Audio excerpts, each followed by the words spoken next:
네, 반갑습니다. 우리 계속해서 그 성경 무오론에 대해서 우리가 그 공부를 해보도록 하겠습니다.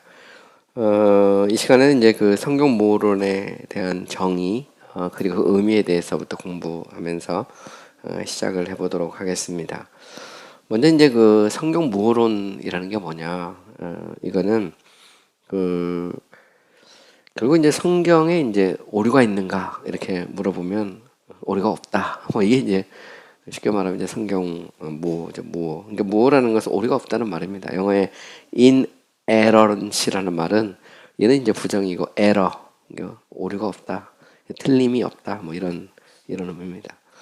여기 대해서 이제 이제 신학자들은 나름 이제 정의를 내려요. 이제 주로 이제 현대적 이슈이기 때문에 제가 이제 현대적인 주류신학자들의 이제 글들, 뭐 이론들 이것들을 좀 이렇게 좀 정리를 해봤는데, 먼저 이제 웨인 그루덤, 침례교 신학자고 요즘 뭐 그 미국에 있는 신학교는 웨인 그루덤의 조신학을 교재로 많이 써요. 뭐 침신에서도 쓰시는 교수님도 있는 것 같은데, 어쨌든 이제 웨인 그루덤은 이제 그 침례교 쪽에서는 이제 개혁주의적인 그런 보다 좀 충실한 개혁주의적인 성향에 서 있는 이제 침략 신학자가 이제 웨인 그루덤이죠. 웨인 그루덤의 이제 주신학의 이제 성경론 부분을 보면 성경 모론에 대해서 이제 이렇게 정의를 내립니다. 성경은 하나님은 거짓말을 하시거나 거짓으로 말할 수 없다고 가르친다. 그러므로 성경에 나오는 모든 말씀은 완벽하게 사실이며 어느 부분도 오류가 없다. 하나님의 말씀은 사실 진리의 궁극적 표준이다. 이렇게 말하죠. 이거는 이미 뭐 그 칼빈이나 뭐 혹은 아니면 앞에 있던 그런 신학자들이 했던 얘기예요. 하나님은 진실하다. 하나님이 말씀하시는 것은 진실하다. 고로 하나님의 말씀하신 성경은 진실하다. 이런 거의 뭐 3단 논법에 해당되는 내용인데 뭐 이것도 크게 그 논리에서 벗어나지 않죠. 그래서 결국은 성경의 어떤 권위를 하나님의 진실성에 두고 있는 겁니다. 진실하신 하나님, 거짓말하실 수 없는 하나님, 오류가 없으신 하나님이 과연 오류가 있는 성경을 우리에게 주실 수 있느냐. 이게 이제 결론이죠. 만약에 이 결론을 뒤집으면 이렇게 말할 수도 있어요. 진실하시지만 오류가 있는 성경을 줄 수 있다. 그럼 이제 이게 과연 타당하냐. 그건 이제 고민이 되죠. 사실 보면. 하나님은 진실하지만 하나님이 주신 성경은 오류가 있을 수 있다. 이렇게 말하면 이게 이제 논리적으로 이게 이제 좀 함정이 생기는 거죠. 보면. 이런 면에서는 좀 우리가 생각해 볼 여지가 좀 있어요. 자, 그다음에 좀 더 이제 구체적으로 이제 말하면 성경이 모호하다는 것은, 그러니까 오류가 없다는 것은 성경이 그 원본에 있어서 사실과 모순되는 어떤 것도 인정하지 않는다는 것을 의미한다. 여기 보면 이제 성경 모호를 이제 원본에 한정하고 있죠. 그 사본상에 이제 어떤 오류를 인정하고 있는 겁니다. 그러면서도 되게 재밌는 것은 사실과 모순되는 어떤 것도 인정하지 않는다. 이 말은 성경이 말하는 것은 언제나 진실이고 성경이 말하고 있는 모든 것에 대해서 진실을 말하고 있다라는 것을 이제 의미한다는 의미고요. 또 이 정의는 성경이 우리에게 어떤 주제에 대해 우리가 알아야 할 모든 사실을 우리에게 말한다는 것을 의미하는 것이 아니라 성경이 어떤 주제에 대해 말하고 있는 것은 사실이라고 주장하는 것이다. 이 말은 성경이 어떤 그 주제가 있을 때 그 주제에 대해서 전부 다 말하는 건 아니잖아요. 그죠? 뭐 일부, 조금 이렇게 말할 수 있는데, 그러니까 성경이 말하는 건 무조건 전부 다 사실이어야 되는데 이건 아니라는 겁니다. 그러니까 성경이 말하고 있는 그 내용에 있어서 오류가 없다. 성경이 말하고 있는 그 표현에 있어서 오류가 없다는 말이지. 성경 모호론이라는 것은 무엇이든지 뭐 그 성경이 말하고 있지 않은 것까지도 다 오류가 없다는 그런 의미는 아니라는 것이죠. 자, 그러면 이제 성경에 말하고 있는 모든 것이 진실하다라고 할 때 이거는 보다 구체적으로 이제 다음과 같은 형태의 진실과 일치한다고 웨인 그루덤은 지적을 합니다. 첫 번째는 뭐냐면 성경은 모호하면서도 여전히 일상적으로 쓰는 평범한 언어로 이야기를 할 수 있다. 이 말은 이런 얘기예요. 가령 예를 들어서 해가 동쪽에서 떠서 서쪽으로 지잖아요. 그 성경은 이 관찰자 입장에서 그렇게 얼마든지 표현할 수 있거든요. 해가 떠서 진단 말이지. 그래서 심지어는 이제 성경에 보면 해를 그 신랑이 몰고 가는 어떤 마차의 비유를 하잖아요. 그래서 떠서 이렇게 지는, 그러니까 우리식으로 표현하면 동에서 해는 동쪽에서 떠서 서쪽으로 이게 지는 거죠. 그죠?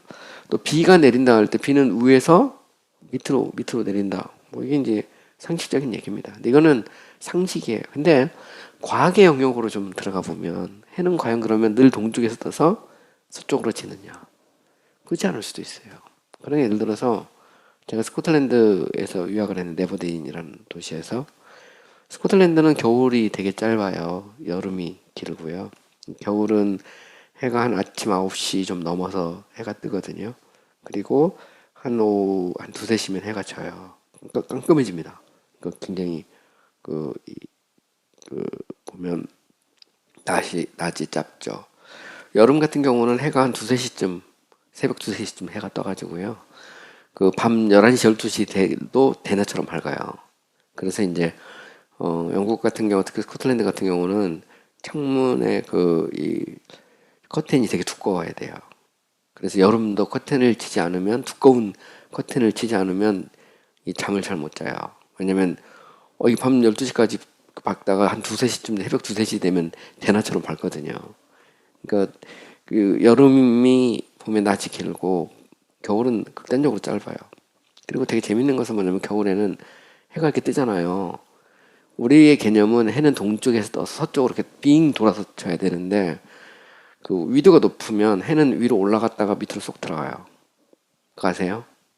안 살아봤으니까 잘 모를 텐데 북쪽으로 가면 해가 떠 이렇게 올라왔다가 좀 이따 이렇게 들어가 버려요. 그러니까 해는 동쪽에서 서쪽으로 뜨는 건 문학적 표현이에요. 한국에서만 맞는 말이야. 한국에서만. 근데 거기서는 안 맞아. 비라는 것도 위에서 밑으로 떨어지잖아요. 근데 우주에서 보면 비라는 것이 반드시 위에서 밑으로 떨어지는 건 아니거든요.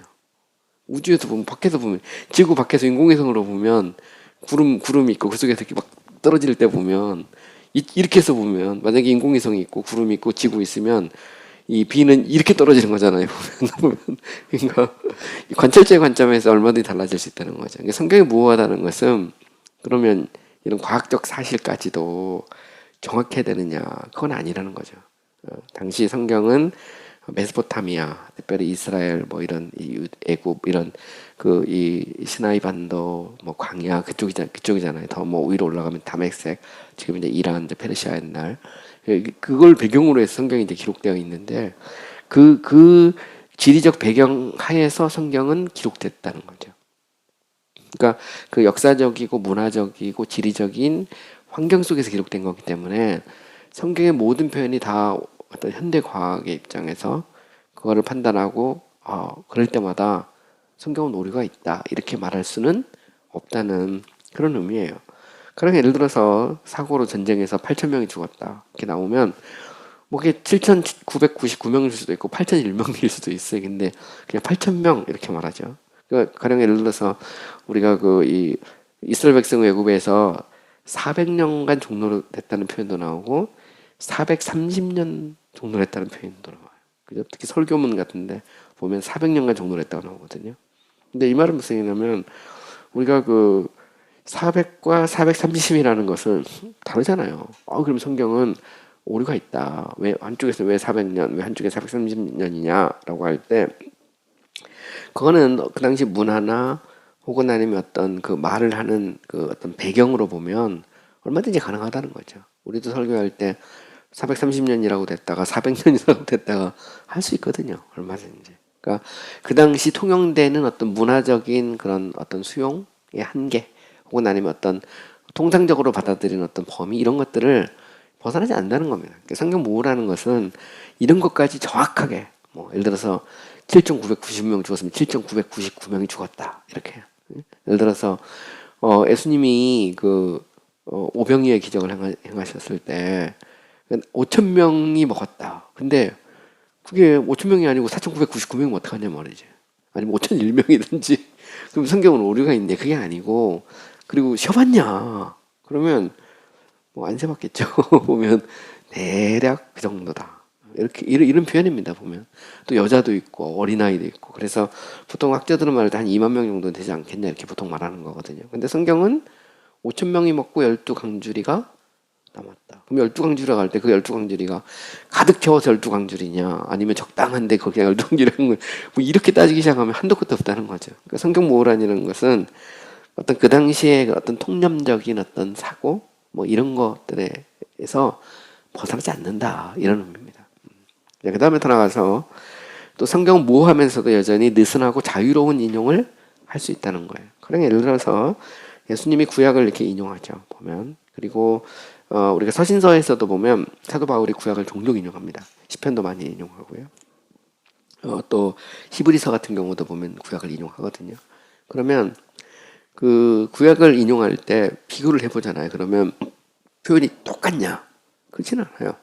때로는 이렇게 보면 단어도 빠지고 또 때로는 보면 이렇게 축약도 돼 있고 때로는 좀 이렇게 늘어나기도 하고 뭐 그런단 말이죠. 이거는 이제 뭘 의미하냐면 우리가 이제 인용이라는 걸 할 때 인용은 직접 인용과 간접 인용이 있거든요. 직접 인용은 말 그대로 그냥 다운배 딱 쳐가지고 가져오면 그 직접 인용이죠. 그러면 글자 하나 토시 하나 바뀌지 않고 딱 가져옵니다. 근데 성경에 기록되어 있는 수많은 인용들은요 직접 인용이라기보다는 다 간접 인용이에요. 대화의 과정 속에서 일어나거든요. 보면 예수님과 사단의 대화도 마찬가지죠. 기록되었을 때 이렇게 말할 때 그럼 예수님이 기록되었을 때 할 때 구약에 나오는 그런 그 표현들을 토시 하나 틀리지 않고 정확하게 탁탁탁 가져와야 예수님이 무엇한 거냐 아니면 이거 보니까 성경의 표현이 좀 틀리네 예수님 틀렸구나 이게 아니라는 거죠. 이 말은 당시 그런 어법이라든가 인용의 어떤 정도 이런 거에 따라서 얼마든지 성경을 모호하면서도 가능하다는 겁니다. 그래서 우리가 그 구약 인용할 때 보면 그거를 구태 똑같은 워딩, 그죠? 그거를 그대로 써야만이 인용이라고 말하지는 않는다는 겁니다. 그리고 우리가 논문을 써보면 이제 어렵지 않게 할 수 있는데 논문을 쓸 때 직접 인용 많이 안 하거든요. 대부분이 이제 간접 인용, 각주만 달면 되는 거죠. 각주만. 이런 식으로 보면 특별히 또 이렇게 설교할 때 직접 인용 얼마나 돼요. 보면 저도 강의를 하지만 강의할 때 보면 직접 인용하면 벌써 이 집중도가 좀 떨어지잖아요. 보면 말로 하면 쉽게 이해가 되는데 직접 인용을 하면 이게 조금 떨어져요. 확실히 보면 내용 이게 파악하기도 어렵고. 그런데 이제 직접 인용의 이제 강점은 저자가 말한 그대로를 말한다는 거고, 간접 인용은 이제 그 제가 이해하는 범위 내에서 그것을 바꿔서 표현하는 거거든요. 이런 면에서 보면 이제 성경에 나오는 많은 표현들이 직접 인용도 있지만 간접 인용이 훨씬 더 많다는 겁니다. 그리고 대화하는 과정에서 그 논문 쓰는 게 아니에요.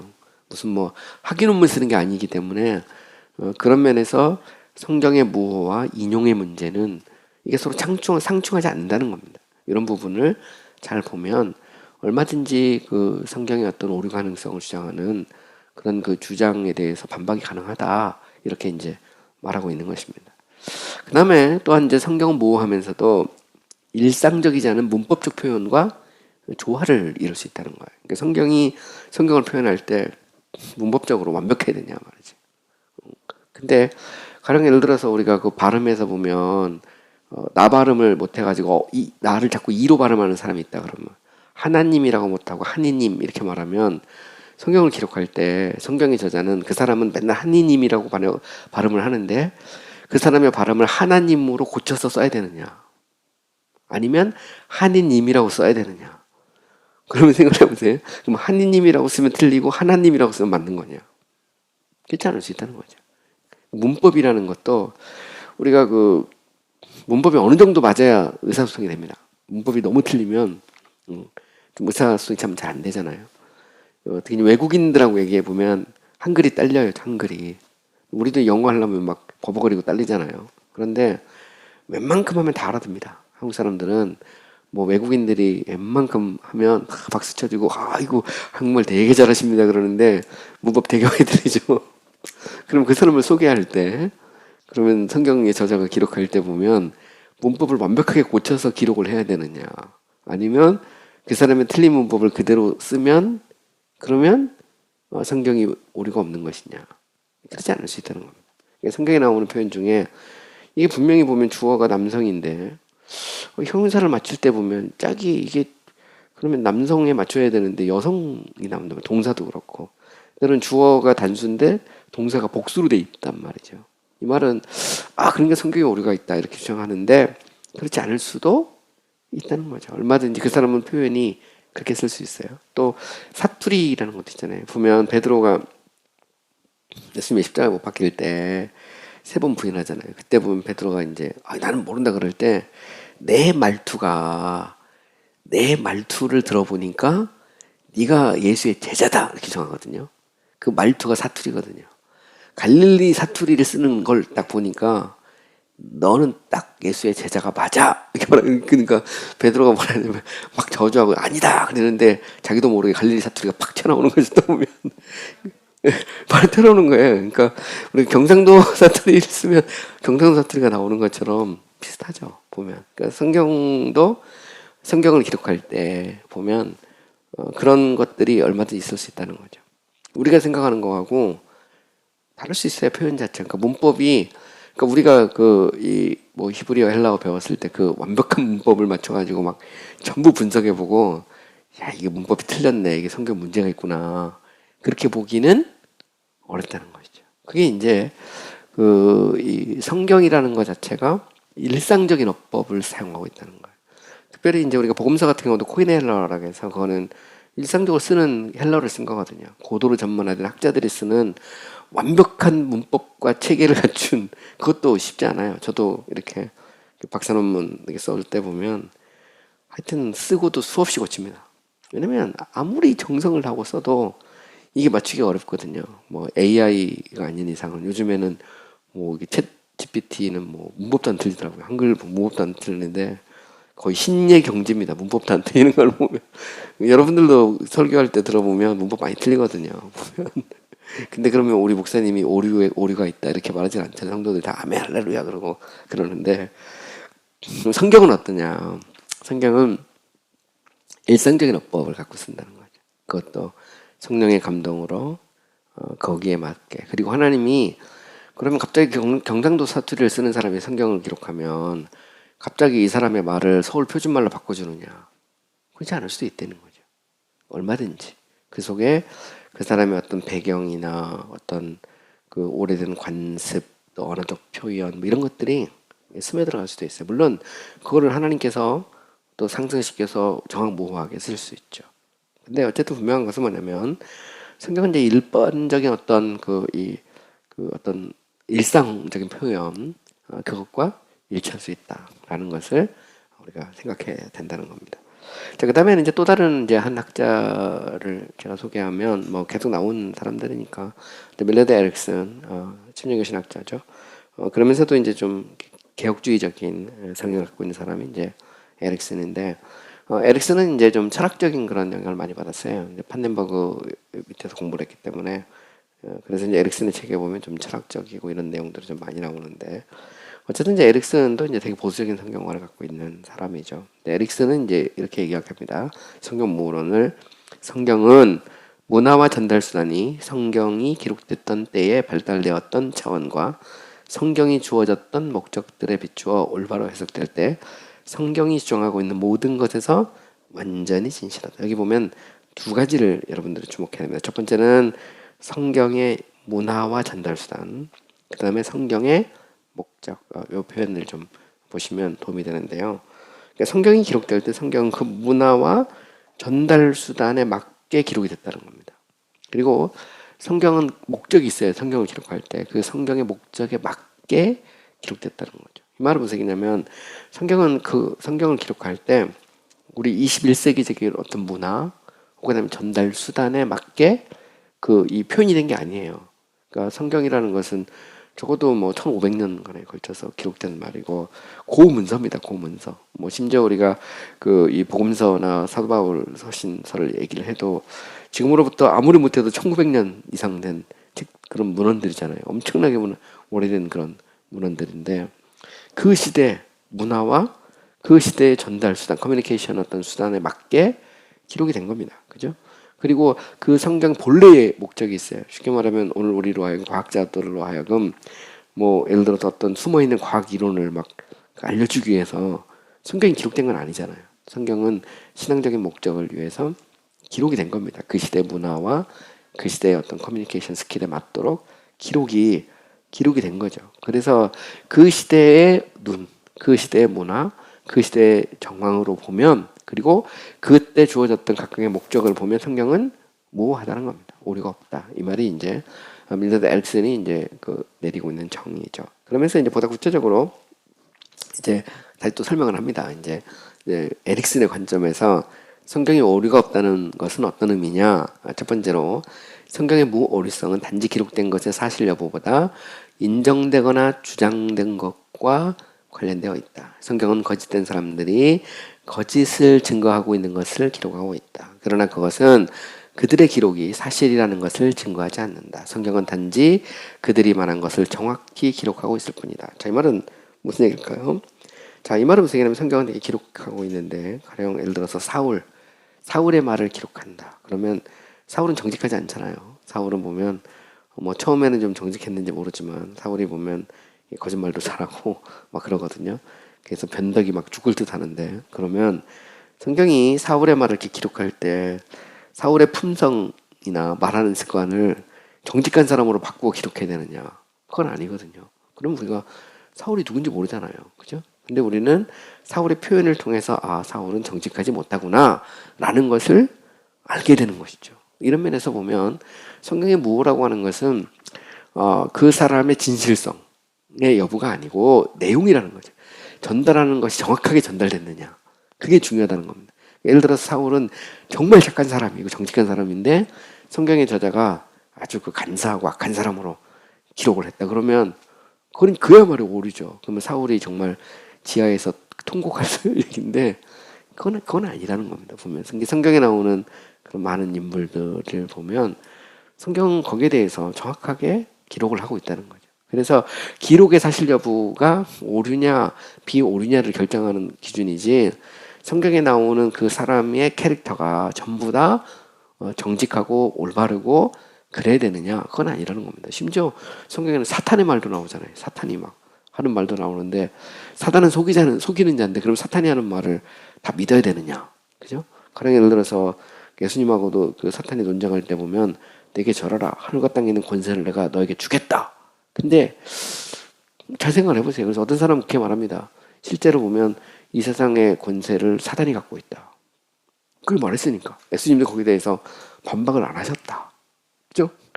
거기 신학이 나와. 그러면 마귀론이 이제 마귀의 능력이 엄청나게 세집니다. 온 세상의 통치자가 마귀가 되는 거예요, 그 순간에. 왜냐면 예수님이 얘기 말했잖아요. 내게 전하면 하늘과 땅에 있는 모든 권세를 너에게 주겠다. 그 말은 그러면 사단이 하늘과 땅에 있는 모든 권세를 다 가지고 있다는 말이냐? 그건 아니죠. 그죠? 사단은 속이는 자인데 하늘과 땅에 있는 권세는 예수님이 갖고 있죠. 만왕의 왕이신 그분이 갖고 있습니다. 사단은 제한적인 범위에서 활동하는 것 뿐이에요. 이 땅에 저 광명한 태양을 사단이 주관합니까? 그렇지 않아요. 이 모든 것, 우리가 가령 예를 들어서 욥기서나 뭐 아니면 심지어 요나서 같은 데도 보면 바람을 보내는 분이 하나님이거든요. 하나님이 이 모든 것을 다스리고 통치하죠. 사단은 제한된 범위에서만 일합니다. 그래서 사단은 분명히 이 세상의 통치자로 왕노릇합니다. 그런데 그것은 가짜죠, 가짜. 왕이 아닌데 왕인 것처럼 막 그냥 행세를 하는 거지. 그거를 우리가 그걸 보고 정말 그 사단이 모든 세상 권세를 가지고 있고, 그리고 예수님이 그 권세를 얻으려면 절을 해야 된다. 말이 안 되잖아요. 절할 필요가 없죠. 왜냐면 그 하늘과 땅에 있는 모든 권세는 그 예수님이 갖고 있는 건데. 이렇게 보면 우리가 사단의 말을 기초로 신앙을 수립하지 못하잖아요. 성경에 나온 성경에 사단이 이렇게 말했대. 그걸 가지고 신앙 수립하면 큰일 나잖아요. 그잖아요. 그거는 이제 그 속이는 자잖아요. 그러면 성경의 오류성과 무오류성을 가르는 기준이 거기 나오는 그 사람이든 누구든 다 그 사람의 어떤 정직성이나 진실성이 그게 아니고 성경의 진술 자체가 이제 정직하냐, 이게 이제 중요하다는 거죠. 이런 면에서 보면 성경은 오류가 없다, 이렇게 주장하는 겁니다. 가령 예를 들어서 또 좀 더 구체적으로 이 스데반의 이제 사도행전 7장에 가면 설교가 나와요. 설교. 근데 스데반이 쫙 설교를 했습니다. 근데 그거를 기록한 것이 그 사도행전 7장에 나오잖아요. 스데반의 설교. 그러면 사도행전 7장은 스데반의 한 설교를 워딩 하나 없이 똑같이 딱 기록한 거냐. 그죠? 여기에 대해서 이제 에릭슨 그런 얘기를 하죠. 그 거기에서 이제 성령의 감동을 받아 설교를 한 것은 그거는 오류가 있을 수 있다는 겁니다. 근데 그거를 요약해서 기록한 것은 사도행전의 저자인 누가가 성령의 감동으로 요약해서 기록한 것은 오류가 없다는 거예요. 이 말은 무슨 얘기냐면 스데반이 한 설교가 오류가 없다는 얘기가 아니고 그것을 요약해서 기록한 성경이 오류가 없다. 누가는 성령의 감동을 받아서 기록한 거고 그러면 스데반은 어떠냐? 스데반도 성령 충만해서 하긴 했지만 그렇다고 성경에 기록하고 관련된 것은 아니라는 것이죠. 이런 의미에서 보면 이 성경에 나오는 그런 모든 인물들이 한 거나 말하거나 이게 정말 하나도 오류가 없다는 말이냐? 그거는 아니다. 이렇게 말하고 있는 것이죠. 자, 그 다음에 더 나가서 우리는 이제 성경의 진실성을 그것들이 표현된 문화적 배경 속에서 이제 이해를 해야 된다는 겁니다. 제가 이미 이제 이야기를 했죠. 그래서 21세기적인 눈으로 성경을 보고 막 재단할 수는 없다는 겁니다. 그래서 야 오류가 있다. 과학적 사실도 안 맞고 좀 21세기의 눈으로 보면 이것은 뭐 문화적으로나 이게 좀 말도 안 된다. 이렇게 말할 수는 없다는 겁니다. 가령 예를 들어서 이게 조금 이제 민감한 주제긴 한데 우리가 이제 고린도전서 같은 데 보면 그 이제 여자들은 교회에서 잠잠하라 이런 표현들 있잖아요. 여자들은 교회 잠잠하라.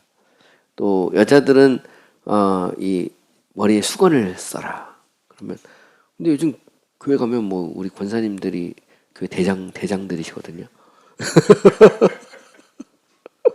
머리에 수건 쓰고 오는 사람 아무도 없어.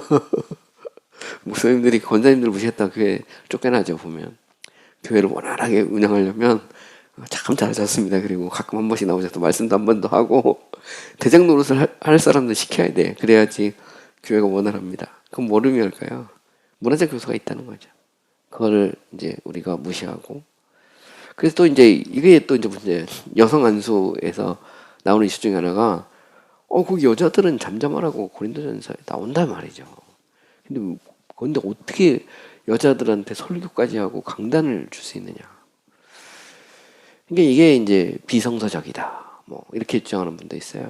또 어떤 분은 뭐 저는 그렇게 말하는 분도 있는데 자기는 여자 목사는 무당하고 다를 게 없다 이렇게 주장하는 목사님도 있어요. 그 깜짝 놀랐어 듣고서 제가 아는 목사님인데 와 여자들이 무슨 그 설교를 자기가 볼 때는 무당하고 뭐가 달라 모르는데 깜짝 놀랐어요. 그러면서 저분은 진심으로 저렇게 생각을 하는가 보다. 근데 이게 어디서 나오는 오를까요? 이게 문화적인 거죠. 그 성경은 그 문화적 배경 속에서 진실입니다. 그 속에서. 물론 불변의 진리도 있죠. 불변의 진리도. 그러니까 우리가 문화적인 요소냐 아니면 불변의 진리냐를 구분을 해야 되는 거죠. 그러니까 예를 들어서 여자는 머리에 수건을 써라. 그럴 때 보면 뭐 지금 수건 쓰고 오시는 분이 어디 있어요? 다 보면 그냥 다 와서 우리가 예배드리지. 그 시대의 어떤 배경과 문화 또 그런 것들이 있거든요. 이제 그거를 이제 절대화했을 때 문제가 되죠. 그러니까 성경에 오류가 없다는 말은 그런 문화적인 배경이나 그걸 무시하지 않는다는 겁니다. 보면. 근데 뭐 요즘도 그런 분이 있어요. 저도 제가 아는 그 후배인데 뭐 이제 신학을 하고 이제 목사가 되겠다고 그러는데 그 저한테 물어보더라고요. 목사님은 그 여자 목사 안수에 대해서 어떻게 생각하십니까? 그래서 나는 뭐 그걸 뭐 얼마든지 교회 신학교가 봐라 3분의 2가 여자다. 그리고 똑같이 공부했는데 왜 여성은 왜 목사 안 되냐? 그리고 요즘 교회 안에도 얼마든지 여성의 필요도 많고 뭐 난 할 수 있다 생각한다 그랬더니 저보고 이 마더니즘의 영향을 받으셔가지고 그렇다고 그러더라고요. 마더니 깜짝 놀랐어요. 마더니스트 졸지에 제가 마더니스트가 됐는데 근데 이런 데서 생기는 문제인 것 같아요. 제가 보면. 근데 물론 뭐 이게 이제 오랜 논쟁이 됐어요. 사도메티스트도 이제 2001년도 신앙고백서 만들면서 목사 안수는 이 man만 받는다. MAN. 이게 남자냐 단순한 사람이냐 요거 가지고 논쟁 엄청 붙었거든요. 엄청 붙었는데 지금도 뭐 그 문제가 있죠. 많은 논쟁들이 있습니다. 논쟁이 있는데 뭐 그런 부분에서 보면 뭐 저를 현대주의자 그러면 뭐 케이스 끝 뭐 그럴 수도 있어요. 근데 저는 이제 문화적 요소와 절대적 진리는 구분할 수 있어야 된다 생각합니다.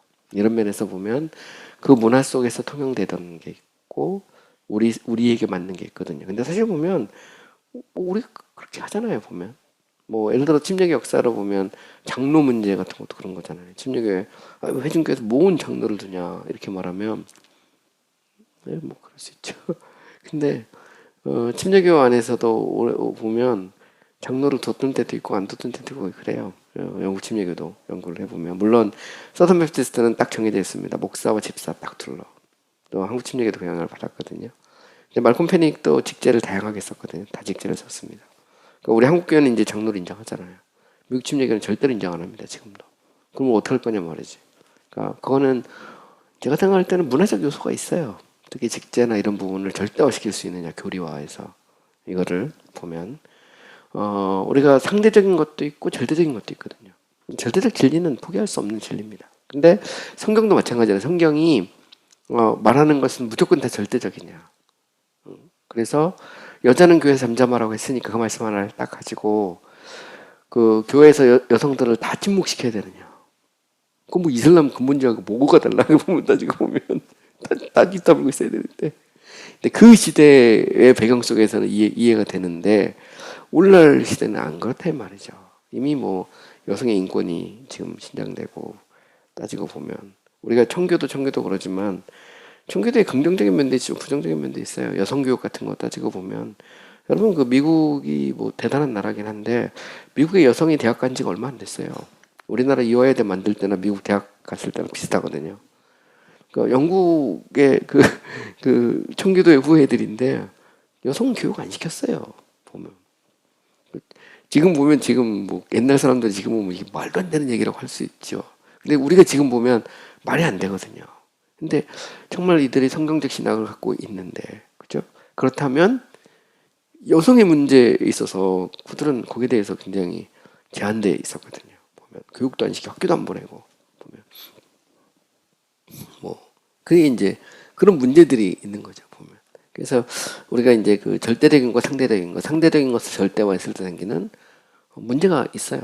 성경의 어떤 그 무호성이라는 것도 마찬가지입니다. 성경이 문화적인 어떤 그 내용을 절대화하고 있지는 않다는 거죠. 그 시대 속에서 읽어야 되고 그리고 그 자체가 성경의 오류의 증거는 아니다라는 것도 우리가 좀 생각을 해야 된다는 겁니다. 자, 그다음에 이제 성경의 그다음에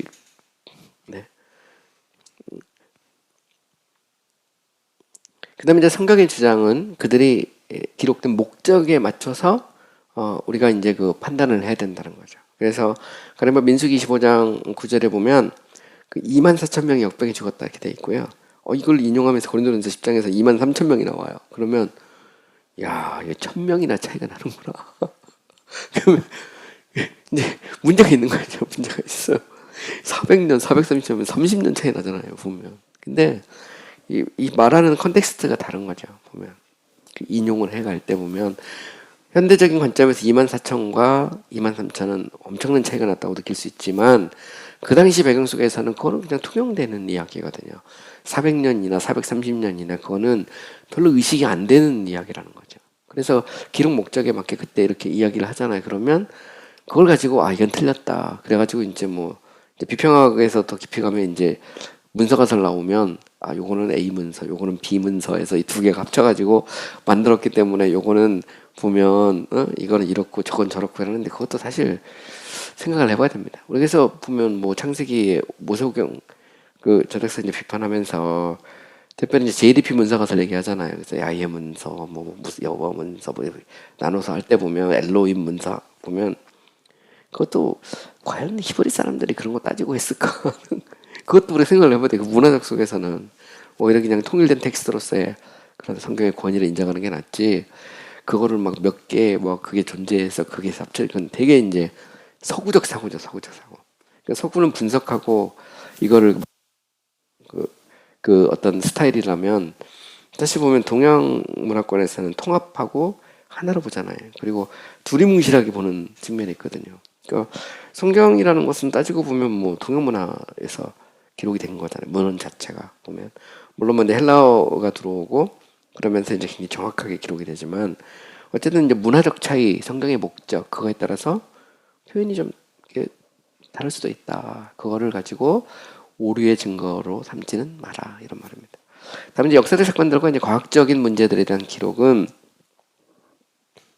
기술적인 언어라기보다는 현상적이다 이 말이죠. 가령 뭐 여리고성이 무너졌다, 요단강이 멈췄다, 도끼가 떠올랐다 이러면 이게 뭐 이렇게 가능하냐? 성이 무너졌다는 것도 완전히 이게 이제 어떻게 무너졌느냐, 뭐 과학적으로 타당하냐, 막 이렇게 그 목적 자체가 다르다는 거죠.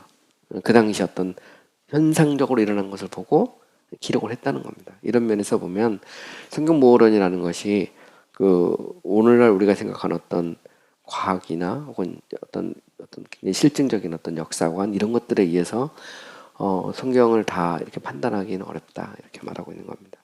그 다음에 또 성경의 본문을 설명하는 데서 일어나는 어려움들은 오류가 있다는 증거로 이렇게 판단하지는 말아야 된다는 거예요. 가령 예를 들어서 사도행전 1장 18절에 보면 유다가 죽었을 때 배가 터져 죽었다 이런 표현들이 있는데요.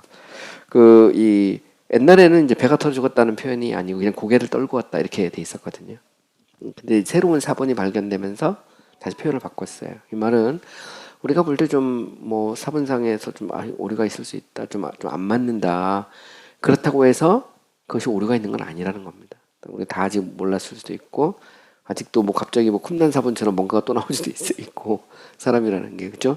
사실 쿰난 사본은 뭐 20세기 초반에 발견된 거니까 뭐 가장 이 많은 그 사본들이 발견된 거잖아요. 오래된 그 사본들이.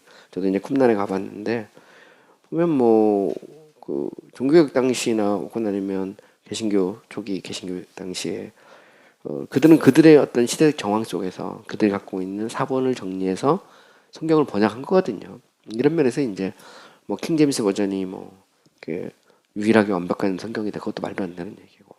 왜냐면 이제 그 뒤에 나오는 학문성 이런 걸 인정해야 되거든요. 그래서 그 시대는 뭐 완벽하고 우리 시대는 뭐 부족하고 그런 것보다는 어떻게 보면 이제 성경이라고 하는 것이 우리가 현재 다 그 좀 이해가 안 되는 어떤 부분이 있다 하더라도 뭐 근데 그 부분도 얼마 안 돼요. 얼마 안 되는데 그건 얼마든지 표현이 가능하고요. 그리고 우리가 이제 네슬 알란드판이나 하는 BHS 히브리 성경 이렇게 보면 사본상의 차이가 있으면 밑에 다 표기를 했습니다. 굉장히 정교하게 표기를 하고 있거든요.